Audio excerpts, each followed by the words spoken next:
This old notion about an animal will do fine on 3 legs. The obvious one is a dog with 3 legs. They can do fine.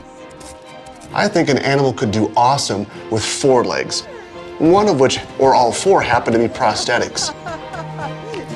The time for him to be euthanized is long gone. Oh, you poor guy. He's alive, he's here, so we have to figure out something for him. Here you go, buddy, here you go. When he's in his wills, he acts like a normal pig.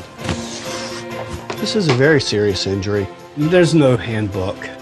There is your imagination and your skill, and sometimes it works and sometimes not. People have asked us 100 times why we would do this. Just because nobody'd ever done it before, why not? When I found out that he was born with a paw missing, I just automatically had a soft spot in my heart for him. Animals can provide a really great bridge into understanding prosthetics and understanding disability. We have the technology to go back to normal. We can do it for people, we can do it for animals. There's been quite a bit of emotion leading up to it. Will he accept them right away? How will he use them? Will he want them at all? We're ready to see how he walks for the first time. You ready, buddy? Oh, here we go. Driftwood. Hey.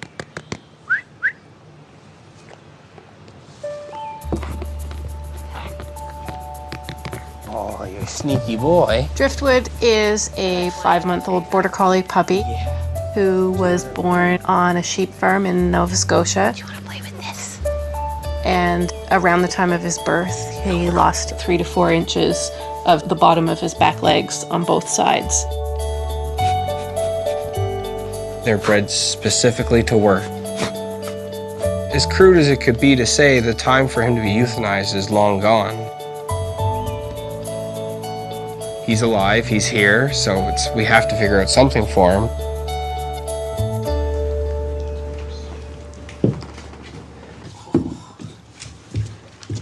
We don't know for sure exactly what happened to Driftwood. You want that one? What a good boy.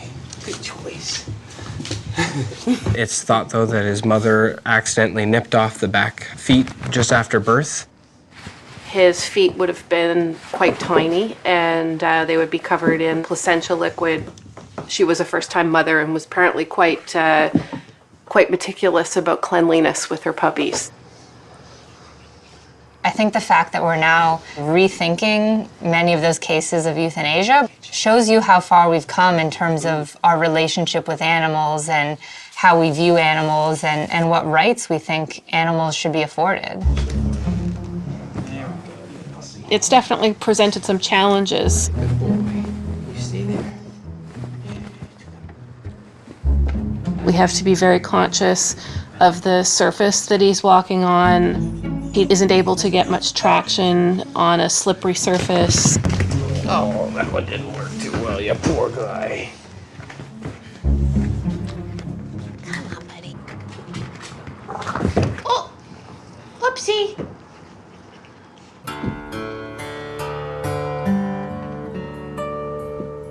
We've never rescued a physically disabled dog before. We started weighing the options of what's out there and what would be the best thing for Driftwood in the long run. One of the problems we have with non-human animals is that in the eyes of the law, they're objects. They're like your backpack or your couch, and we own them. And there's been a move to change the word owner to guardian. And I like that, because what it stresses is the fact that as human beings, we can do anything we want to these other animals, and we need to guard them. All right, come on, little guy. I did some research on the internet and got pretty excited to find out that we have a world-class canine prosthetics builder here in Nova Scotia, Canada. Here you go, little guy.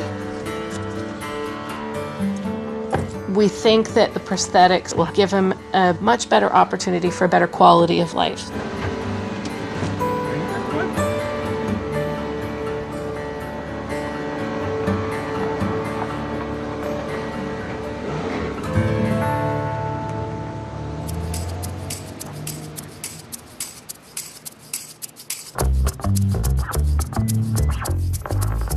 We're in the Orthopets Veterinary Center for Pain Management and Mobility Solutions. Orthopets is a center for veterinary orthotics and prosthetics. We make devices for any species, from canine, feline, orangutan, just animals in general.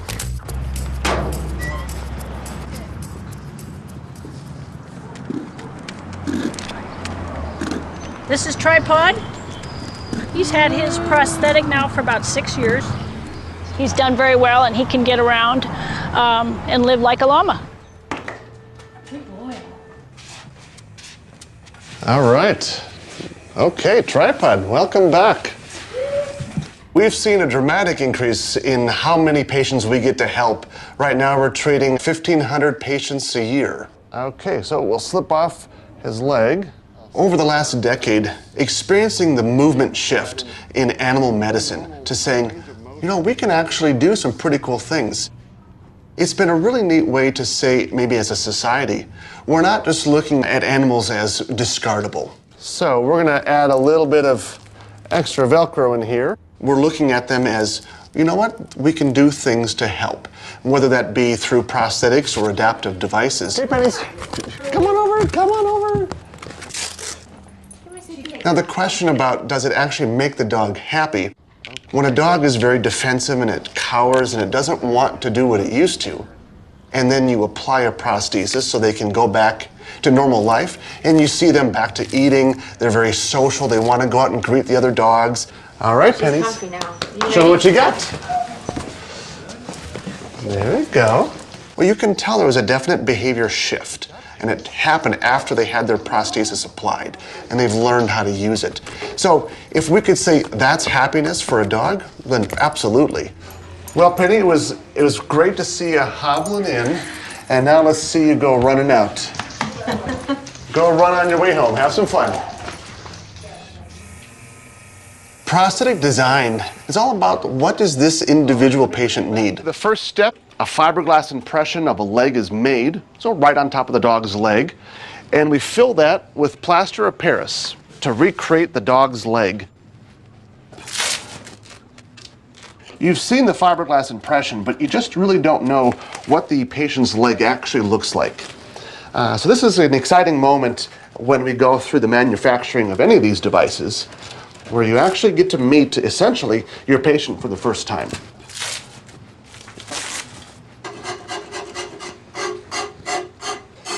During the sculpting process is where you really begin to start to think about, well, what is this black lab going to be doing on a daily basis?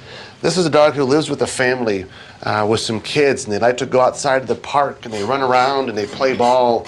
And you know, the children at home love to go and play fetch with their dog, but their dog's injured and they can't do that anymore. You know, that doesn't just affect the dog, it affects the family. It affects that human-animal bond that we know is very powerful. Some people might ask whether it's worth all the time and money we pour into these projects.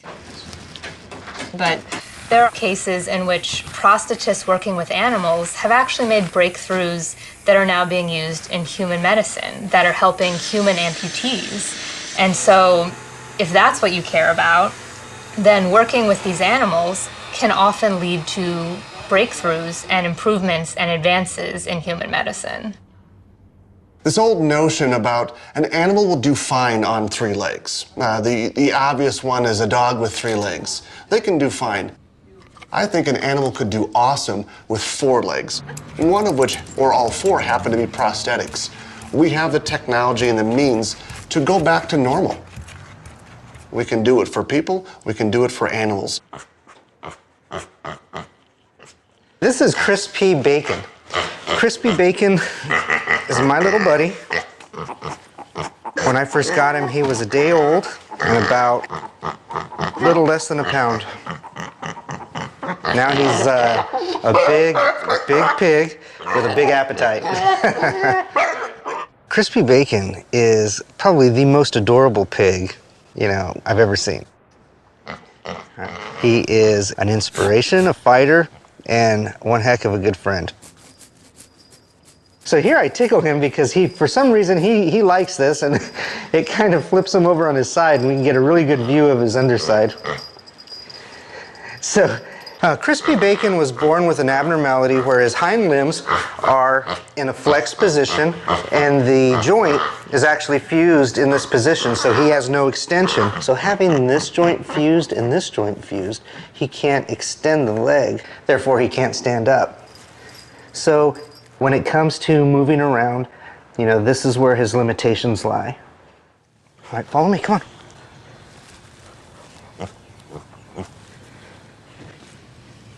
Come on. There you go, good boy. Got something for you. Look what I got for you. You see the size of his shoulders. You know, he's compensated by building muscle in his shoulders because he doesn't, most of his weight is on those, just on those two limbs. You want some more? All right, you want to go for another walk? You want to go for another walk? Give me a kiss first. Up here. There we go, good enough. Let's go.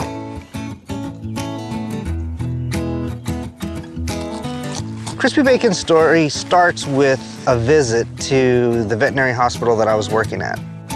A young lady brought him in, trying her best to take care of him, and she just realized, you know, it's nothing that I can do, so she thought that it was in the best interest of the animal to seek euthanasia.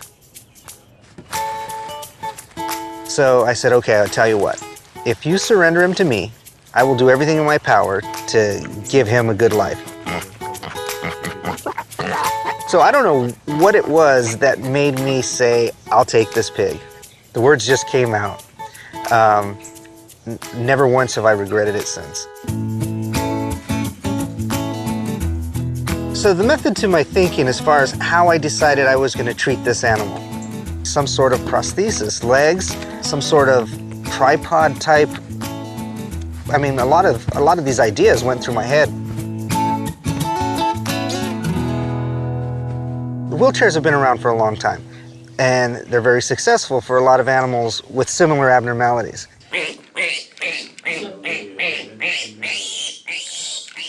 First time I put him to this cart, he didn't take to it very well. He was very loud. Just gotta get used to it. After about 2 or 3 minutes, though, he kind of calmed down and was more interested in everything that was around him versus what was attached to him.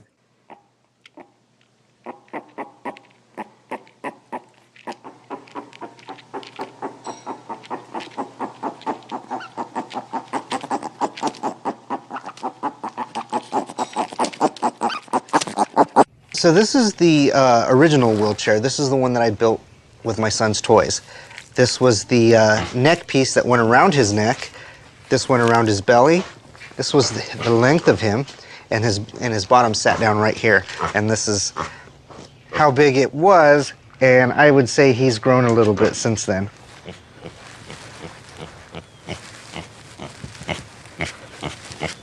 When he's in his wheels, he acts like a normal pig. He roots, he moves around, he goes where he wants to go, and he can do it pretty quickly. Here you go, buddy, here you go. Good job. They just have a functional goal in mind. They want to go do whatever they do. Wheelchair for a pig, that allows us to integrate prosthetics in an adaptive sense. It's not going to look normal, but it's going to allow the normal motion to occur. Being a veterinarian and seeing dogs in chairs all the time, and how well that it really just lights them up, allows them to become mobile again. Here, got a little something for you. I knew that there was something that we could do for the pig. Come on, Chris, treat. So the commitment that I have with Crispy Bacon is going to be lifelong. Here, you have those. For a pig, you know, we're looking into the teens. But it's a commitment that I'm willing to make. There you go. He's just, it's a beautiful story. He's a beautiful pig, and he has a huge message. I have absolutely seen animals who would have been euthanized gallivanting around on a prosthetic leg. Prosthetics can literally give animals a second chance at life.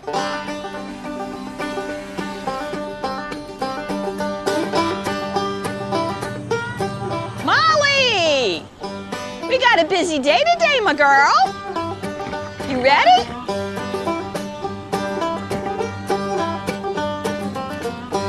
This is Molly the pony. Molly, the famous three-legged wonder pony.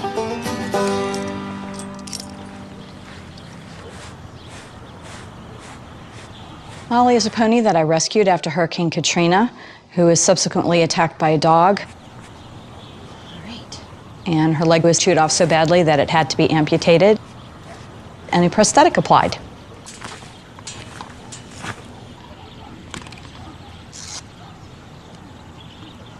In an equine, when you lose one hoof, the likelihood of you developing a disease in the other hoofs is a pretty big deal, and it is a life-ending issue.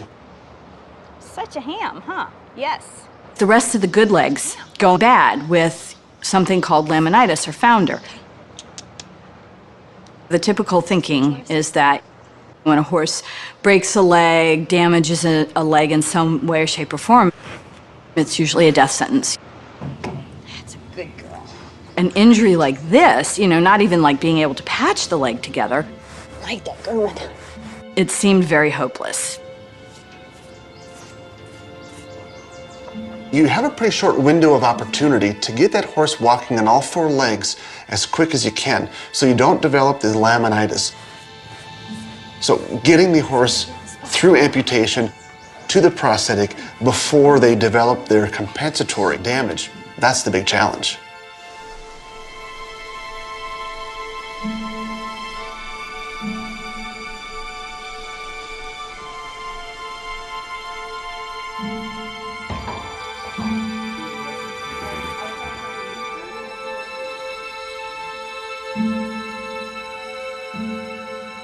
Sometimes I don't think Molly is a pony. I think she's a cat. Because if I were to say that she had 9 lives, I'd say maybe she doubled down and has maybe 18 instead.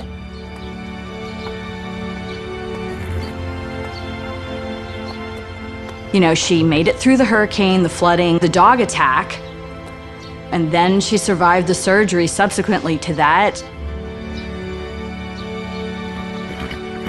One thing after another, just a survivor, a survivor, survivor.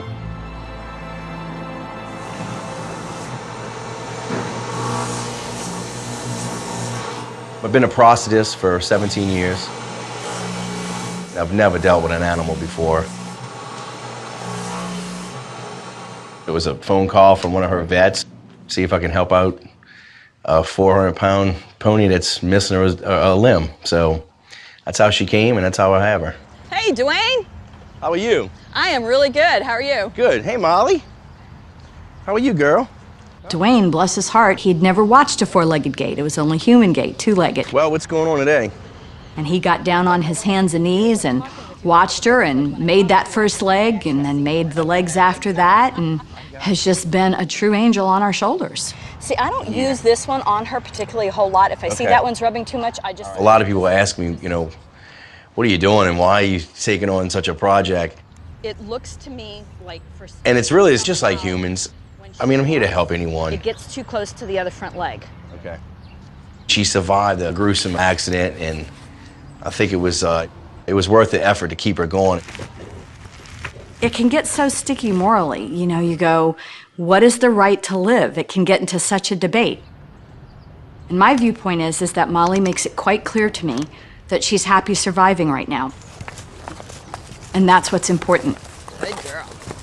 And I'm sure that the day will come that Molly tells me she's no longer comfortable surviving. Yeah, I think that's a lot better. Okay.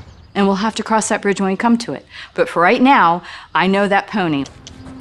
Good girl. She's very happy with her life.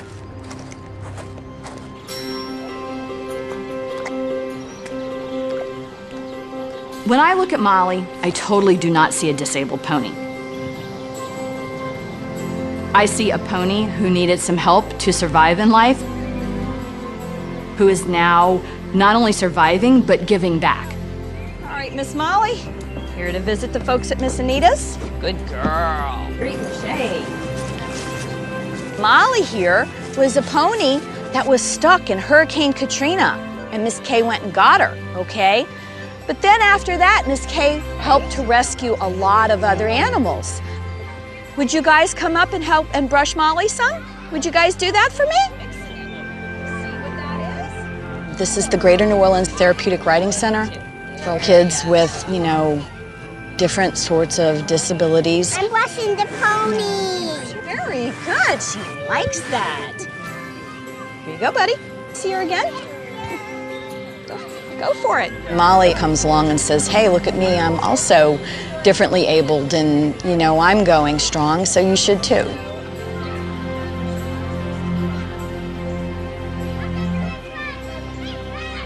I think there's something that's inherently very approachable about animals. There's a natural affinity, I think, between humans and animals. And so animals can provide a really great bridge into understanding prosthetics and understanding disability.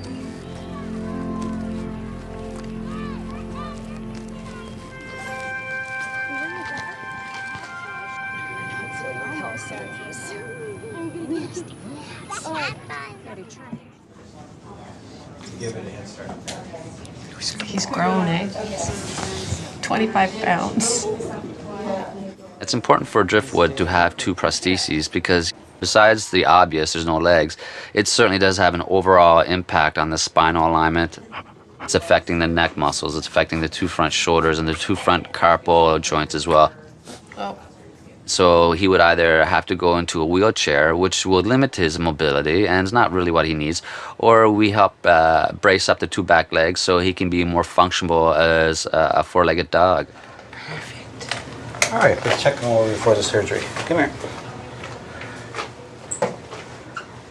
You're being a perfect patient. We want to be able to put a prosthetic on the leg. Unfortunately, on this leg, we have a couple extra little bones that are going to interfere with the prosthetic going on. So the surgery today is to remove those little bones so that we have a nice flat surface here to attach our prosthetic on. So what I need prepped, okay, because I'm going to be going in right here.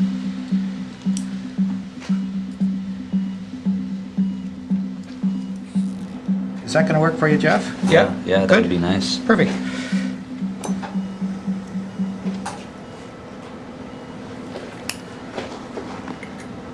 Having a prosthesis myself, I can help explain to the owner of the dog that, you know, maybe Fido is experiencing some phantom sensations and that's why he is licking his stump aggressively every so often.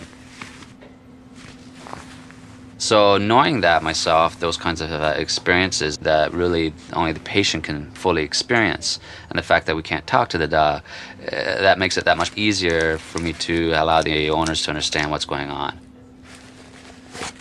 So this is what we call our negative mode. So when I go back to my clinic, I'll tape this up, seal it off, and from there I can start fabricating his custom prostheses. You got him? Good. I think Wendy's got the machine set up. I feel very relieved. I'm happy that I wasn't worried, but you're always relieved when it's over. So we're straight to the airport. Hey, buddy. Hi. Hi, sweetie. He'll have a couple weeks now of some rest and relaxation. It might not be what he wants exactly, but it'll be the best thing for him, and then he'll be running around before he knows it at a new level, so I think he'll be pretty happy with this little sacrifice he has to make.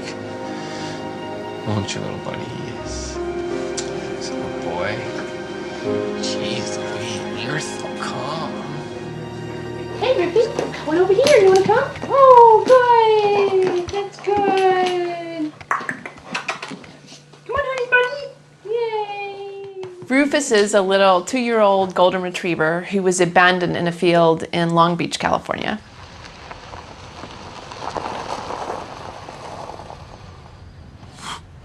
Hey, buddy.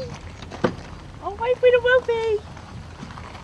Okay. Rufus was boarded for about a year at a veterinary clinic, and then my friend Kathy and I opted to foster him. You'll notice that I didn't say right away that Rufus is a blind and disabled golden retriever, but he is blind and disabled. All right, Rippy. Rufus, come here. Come on. Oh, what a good boy. I look forward to having Rufus come to my house. He's so excited. Hello. He knows when he pulls up into the driveway and he comes scampering down the lawn to my house. So I love seeing him. Where are you going, Rufus? Huh? Rufus has been disabled his whole life, and so he's managed to get around. And the way that he does that is he puts his little elbows sort of down on the ground to sort of stabilize himself, and then he propels himself with his rear legs. The way that he leans down on his elbows clearly is not a normal posture for a dog. His spine is impacted, his neck is impacted, his forelegs are impacted. And then over time, of course, he'll have pain and he won't be able to get around really at all, and that would be a sad state of affairs because I'm sure at that point he'll still be a young dog.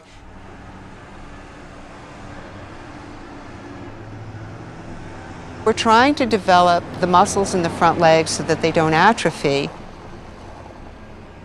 Whereas a normal dog would be walked every day, Rufus doesn't get to walk like a normal dog. Come on, Rufus. Time to go have some fun. Okay, Rufus, feet first. So he needs physical therapy to augment the amount of exercise that he gets. Okay. So primarily he swims. Rufus loves the pool. Rufus has a great time in the pool. Surprisingly, he uses all 4 legs to move around. And he puts a little toy in his mouth and he just motors around.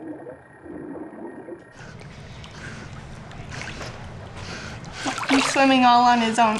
When we first started, I had to support his head because he wasn't able to hold it up high enough for him to keep his nose out of the water. And now I just guide him.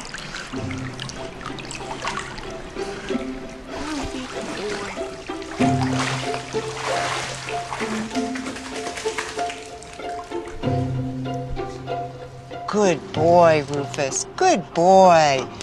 Nice work today, Rufy. Now we're going to go home. Okay. Rufus needs a little bit of help to get around in life. I took him to the veterinarian and I asked her if we could have some elbow guards made for him to reduce the stress that he was putting onto his elbow joints. And she said, well, I think that we can do a little bit better than that and maybe even give him prosthetic legs, which kind of blew me away. These are Rufus's prosthetic devices. He's had this version about 3 months, and he's doing well learning how to get around and how to balance with these. And then the idea is that we'll raise them to full height as soon as he's comfortable with them and they're a good fit for him. The prosthetics have these little curved skis, if you will, so he can kind of throw his balance forward and bring it back and correct himself. He doesn't have to be rigid when he's standing in his boots. Come on, Rufus.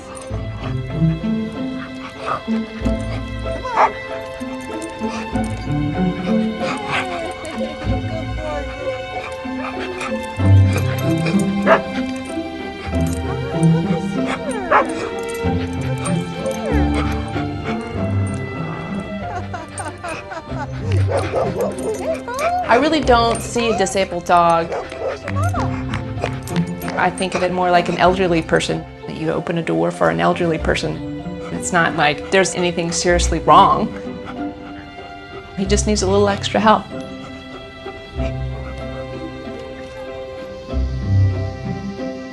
So the prosthetic is a tool for all of them.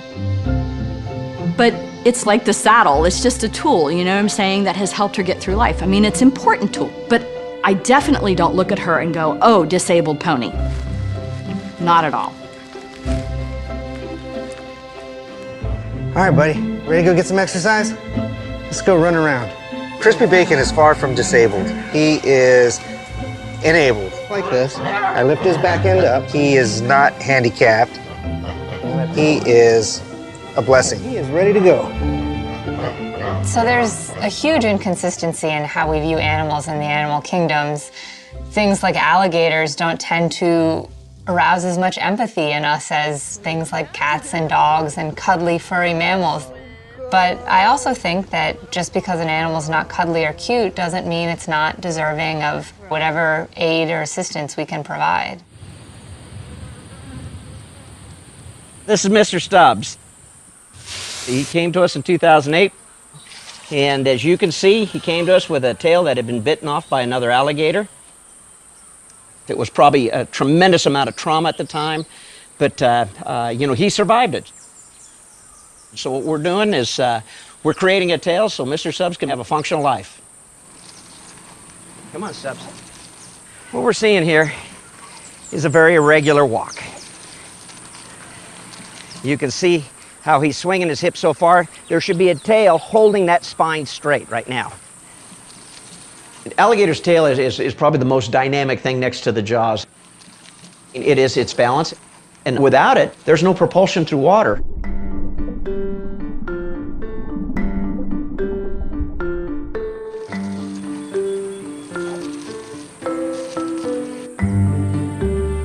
When we told people that we were going to put a tail on Mr. Stubbs, I had everything from, gosh, you know, I've never heard of that.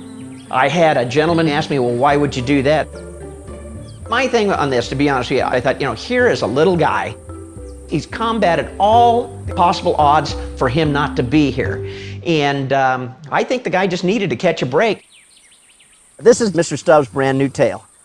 Here's the body double tail. And then this is basically wetsuit material, in essence. So it goes around here. This is rubber filled. Here's our strapping mechanisms right here that we can adjust it. And then here's his big bulb where his tail quits. So when he uses that muscle, this thing shakes just like a normal tail. The first time Mr. Stubbs had that tail on, he acted like it had been on there the whole time. That's a boy. Come on. That's a boy. Get that face up, buddy. That's it. We expected him to turn around and grab at it. We expected him to at least turn around and look, what is this? He got up and walked. He raised his back hips up, and he drugged that tail just like he should on an alligator. And he walked completely normal. He went from a bent walk to a straight walk. It straightened his spine right out. It was the first time that we'd seen him in 8+ years do that.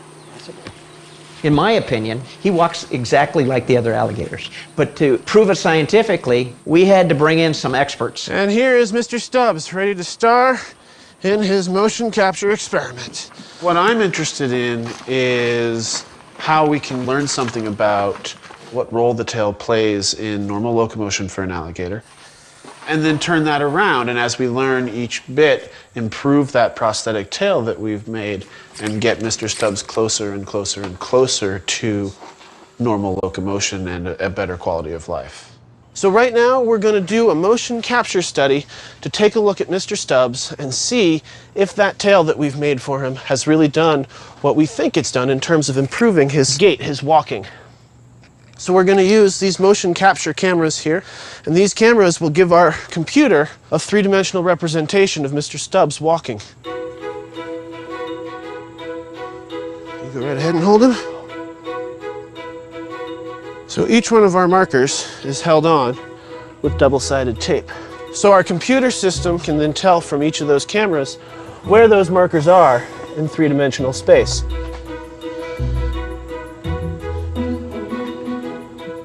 When he's wearing it. So this is exactly like a Hollywood studio here, where we've got all of our cameras, we're doing the special effects, and we'll see those special effects come right up on the computer as we're working, as we're collecting the data from him. Now, Mr. Stubbs is absolutely getting the Hollywood treatment here. Only we pay him less. So this is Mr. Stubbs right here.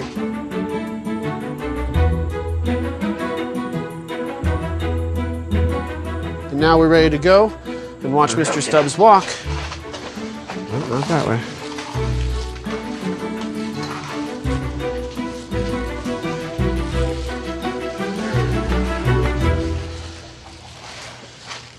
So what we see here is an alligator that still has a tail, of course, and what we're looking at as he's walking is we see a nice straight body axis. We see how he's not bending his trunk, and we see these back legs staying in line with the front legs. So now we're looking at Mr. Stubbs walking across the same space. We see how much more those hips are moving from side to side. We see when we look at his feet how much they swing out and don't stay in the line of the front feet.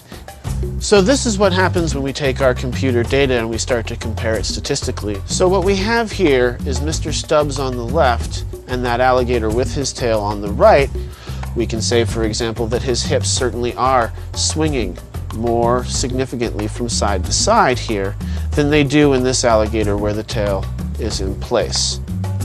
Now we're seeing Mr. Stubbs walking with his tail on. His foot position is greatly improved. We see there is some swinging of his hips, but it is greatly reduced relative to what it is without his tail. This tail is not just cosmetic. What this tail really is an absolutely therapeutic prosthesis. Mr. Stubbs without his tail is at a significant decrease in his quality of life. That's a boy. People have asked us 100 times why we would do this, but the thing is, just because nobody'd ever done it before, why not? It's an animal. We do it for people, we do it for dogs, we do it for cats. Why not an alligator? And I have not had anybody yet give me a good reason why not. When you apply a prosthesis to any species, human, animal, or otherwise, there's a really basic thing that happens. We're all built to survive. And if we can be a little bit better while we're surviving, with a prosthesis in this case, you're just going to immediately accept it. Hey, handsome big boy, why don't you come out of there? Don't be ugly. Come on. Oh my goodness. Stop. Come on. I've never done a swan before. This would be my first swan. I've done several other beak prostheses on different birds, but never a swan. And they'll usually just sit. He said, I'm kind of tired of all this. This is one of the biggest birds I see, yes. Swans are huge. What the ISO? I know, big boy. Satara is a mute swan with a damaged beak, and it looks like a snapping turtle injury. Jennifer brings me serious cases, and I see a lot of difficult things from her. She brings me some challenges. Avian medicine is a new science. It really is. That's a good boy. You're so handsome. We have to modify things because there's really nothing out there. You're okay, though. The anesthesia mask started out as a Sprite bottle. The masks that I have, dog and cat masks, would not fit on the bird's face. He's calming down a little bit now. So I cut the bottom off of a 2-liter bottle. It worked out that my anesthesia fittings fit. We have an anesthesia mask.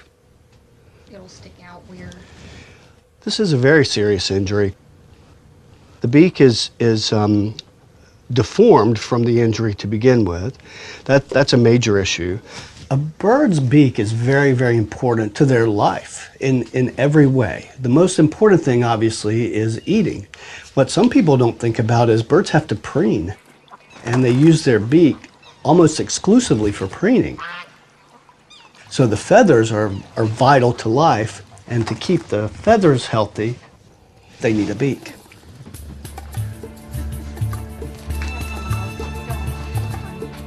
With a dog, you can at least draw on what you know about how human legs work. If you're building a brand new beak for a bird, you can't exactly draw on what you've learned from your human patients in order to create that device.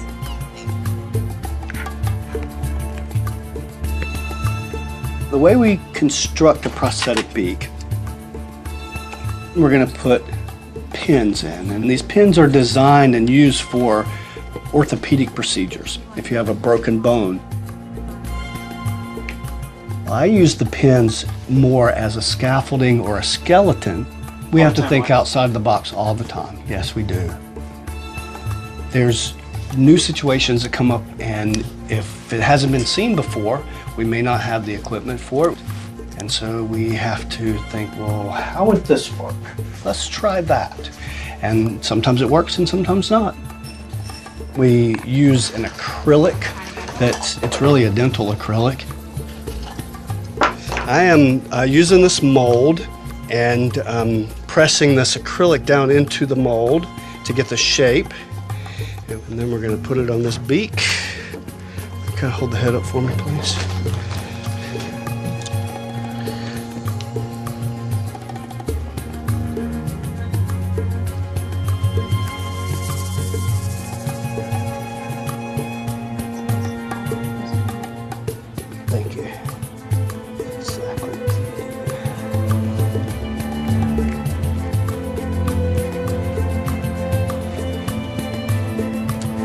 In my mind's eye, I look at it and I see a bird's beak.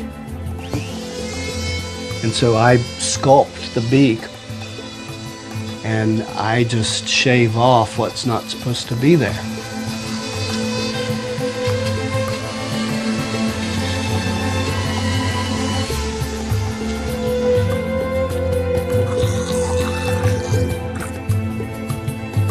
He's been a good boy. Oh, goodness. I wouldn't I think Satara's going to have a dramatic improvement in life. I gave him a kiss earlier, but I First, I believe he's going to be able to preen. Looking good. The other thing is he's always had a problem eating. You know, food was falling from his beak, and I think we've ended that. Yeah, I'm happy. It's been a little nerve-wracking, but we made it. Yeah, I think he's already happy. Oh, he says I can bite you now. Ow! Look at that, you just got me again. The bird can't tell us whether it's worth it, but I think if the bird could talk to us, it would say if it couldn't eat before and now it can eat, then that was a worthy investment. That was worth it to that bird. I don't think that any of these animals are going, oh my goodness, before I had this beak, I was, an ugly swan. I don't think that's the important message. I think the important message is that we're helping them to be the animals, the card-carrying members of their species, who they fully deserve to be. That's a good boy.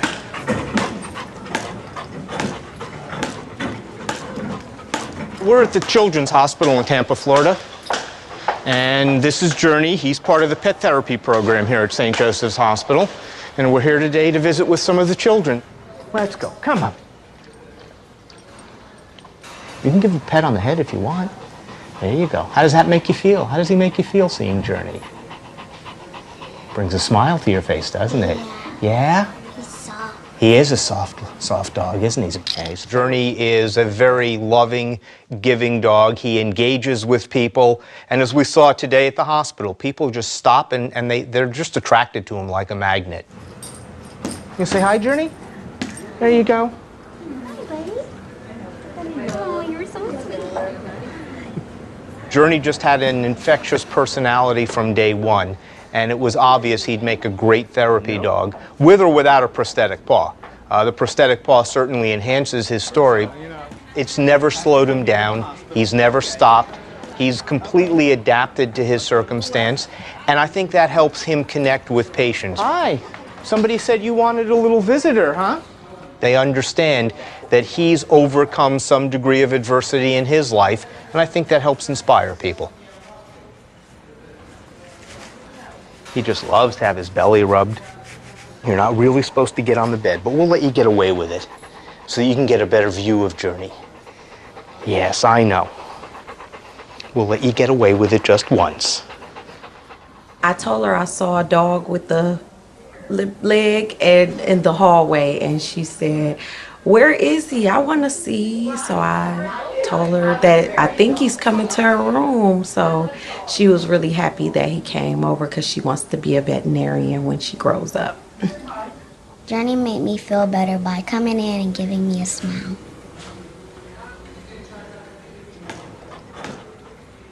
When children see Journey, they see that he's got a prosthetic. They can see that there's something different about him, but they also see that it doesn't slow him down and it doesn't make him different.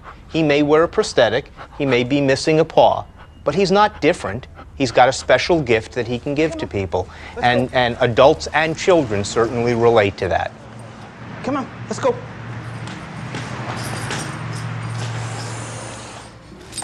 Hey, boy! This is Journey. Hi, Journey.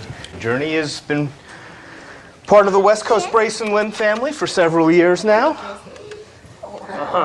Journey is a certified therapy dog. Spends most of his time visiting down at St. Joseph's Hospital. In fact, we were just down there this morning visiting with some of the children.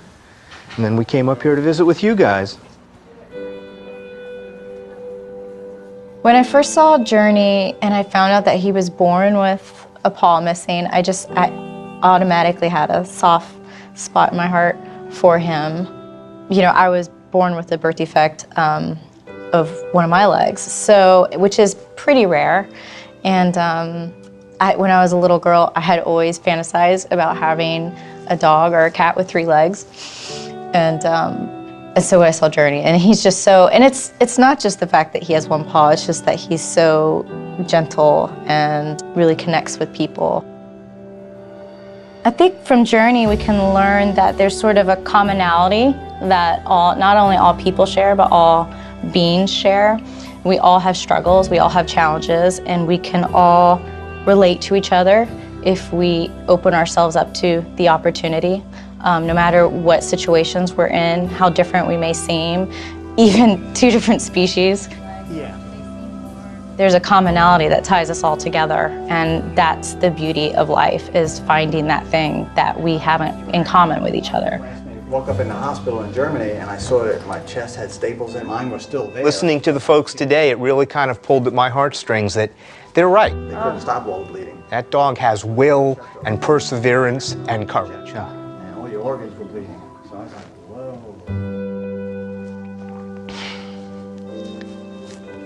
He's a great dog. Come on, hey. We don't view Journey as disabled or impaired. Journey was born missing a paw, but that's just part of his physicality. That's a good boy. That's a good boy, okay. One of the things I think Journey does show us is that it doesn't really matter if you're wearing a prosthetic or born missing a paw. It's kind of what soul do you bring to the world, and that's true of people too. And we should judge people more on the soul they bring to the world than not the physical appearance. Come on. Come on. Come on. Good boy.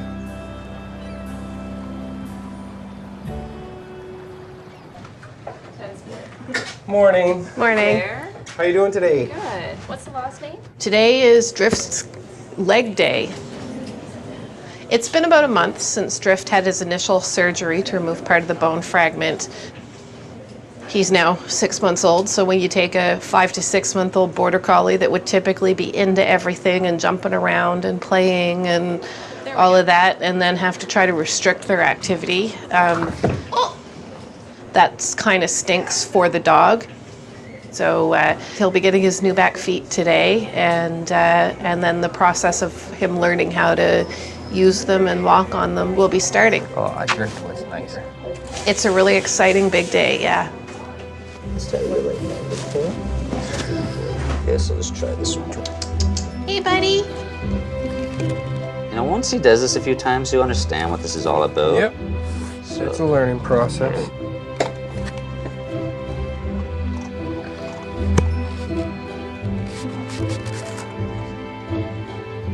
it's a much better fit, buddy. Alrighty.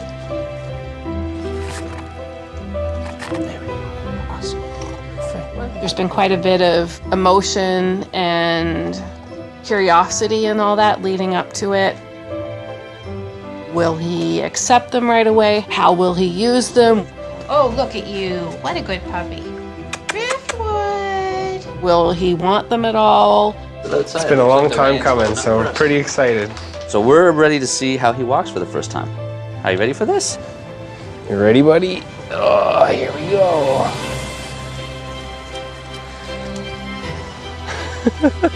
He says, see you later. Driftwood. For the first time, there's no labored walking. He was just nose down. He wanted to go someplace and he went. So it was a pretty emotional time. He's looking good. He's not once ever turned around to sniff them, lick them, bite them. He's totally ignoring them. He's just using them. I'm really surprised how fast he's adapting to walking and running around like normally. It's really fascinating to see how fast he's learning. He's going right for the road. Well, that's a good start. Yeah. Jesus! Let him go. He's having fun. Come on, go back. Can prosthetics actually make animals happy? There's clear evidence emerging, particularly in the last few years, that animals are capable of experiencing a wide range of emotions. There you go, where's Pete? And so I think there's certainly a possibility that prosthetics can not only improve an animal's quality of life, but change its emotional well-being.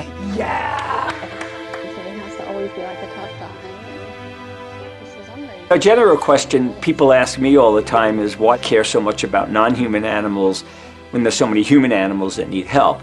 Are we ready? I think if we can save an animal and make that animal have a higher quality life by giving them a prosthetic tail or limb, No, he did great there. That's exactly what he's supposed to do. then we are obligated to do it. Because what it does is it sends the message that animals aren't just sort of there for our own entertainment and amusement. That these animals aren't things or property like couches. It sends a message that they are sentient beings who have a right to a full and rich life.